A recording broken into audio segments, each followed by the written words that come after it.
Physicality. How much should I do? Hey everyone, I'm Matthew Cornwell with Get Taped here in Atlanta, Georgia, one of Atlanta's original audition taping services, which I co-own with my amazing wife, Brooke. There she is. And now on to our topic.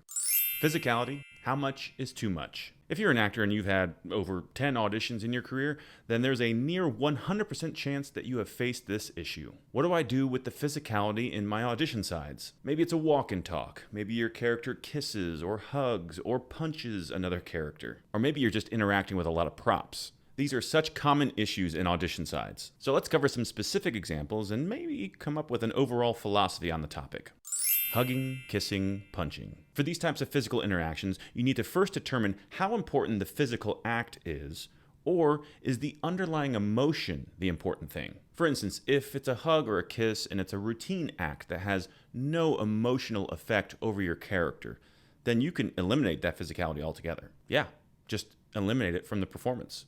In some instances, you can skip the physical act and instead just focus on the emotional shift. Take this option if the idea of miming makes you nauseous, or if the instructions from the casting director have put you in a state of fear about doing anything physical. Side note, getting rid of your fear mentality is one of the overriding themes of this entire YouTube channel. Comment below on what strikes fear or anxiety in you when auditioning in person or on tape. At other times, you may feel the need to suggest minimal physicality. So if this is the first hug your character has received after a year of isolation and quarantine, you need to indicate that somehow. Hint, try gently hugging yourself in the scene, or even just putting your hands over your heart.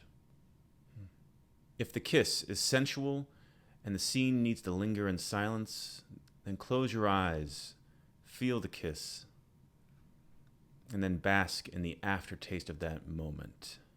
Oh, and if it's a punch, you might need to snap your head back and then react to your bloodied lip. That was uncalled for. In short, keep these physical acts extremely simple, if you choose to do them, and instead focus on the emotional change they represent. Walk and talks. Let's say you have an audition for the West Wing reboot. Don't get excited, I just made that up. At least as of the recording of this video. There may actually be a West Wing reboot by the time you watch this. That show was famous for walk and talks with rapid-fire dialogue. So how do you translate that to an audition environment? Well, if you were to watch those scenes with your eyes closed, what would you notice? Other than the sound design, listen to the tone, pacing, rhythm, and energy of the voices themselves. So, should you walk in place? No. Should you pace back and forth? No. Should you walk into the shot? Sure, why not? For the rest of the scene, though, maybe all you need to do is augment your intensity and energy and then film yourself in a slightly wider frame and give yourself the freedom to have some looser body movement so that you can approximate that walk and talk. But, before you go crazy with all of that, ask yourself, is it even necessary? Sometimes it is, and sometimes it makes more sense to just restage the whole scene as a more standard face-to-face discussion. Just don't do what I'm doing, which is sitting down when it's intended to be a walk and talk. Sitting down takes away too much energy and will likely dishonor the intent of the writer. Although I do pretty good with my energy level. Just make the choice that keeps you feeling grounded in the scene and honors the tone, pacing, and rhythm of the scene.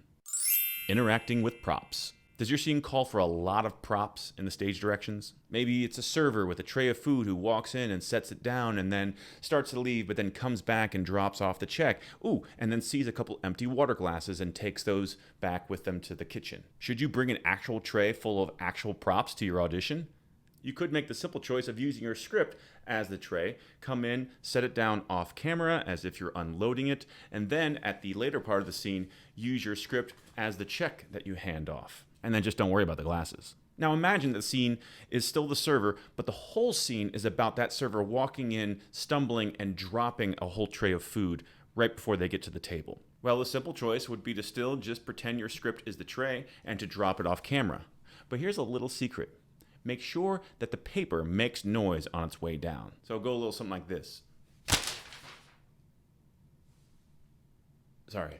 I'm a fan of having that noise happen off camera. If you're just miming the tray off camera and it drops, Sure, we still get your emotional reaction to it, but there's something empty about not hearing anything. Keep in mind, some teachers and casting directors would totally disagree with me on the issue of having the sound of the tray falling. So whatever you choose, just remember, keep it simple. Don't take any of this as license to suddenly become a prop master or set designer for your audition. Just like wearing a stethoscope never booked you the role as doctor, adding accurate props will never book you the role. If casting sniffs out that you're trying to overachieve by adding these accurate props to your performance, it'll actually backfire. You'll lose points and you might sabotage not only the audition, but possibly future opportunities with that casting office. You've been warned. Conclusion. There are many other nuanced audition situations that involve props or elaborate physicality. Hopefully with these examples though, you're empowered to make a smart decision for yourself no matter what the script calls for. So if you're still watching, the main things I want you to take away from this video are: 1. You don't have to honor every word in the stage directions when you're auditioning. Be smart about what you keep and about what you let go. 2. If you do feel obligated to have some physicality or involvement with props, keep it simple. And 3, whatever choices you do make should help you feel more grounded in the world of the character, more connected to the script, and more emotionally invested in the story. These choices to have props or physicality should not be made in order to stand out or win brownie points, because it's going to backfire. In fact, we have an entirely different video on how to stand out on our sister channel over at Sam Christensen Studios Atlanta. Link in the show notes below. So if this topic provokes more questions, please leave a comment below or email us. That's it for now. Thanks for watching, and we'll see you on set.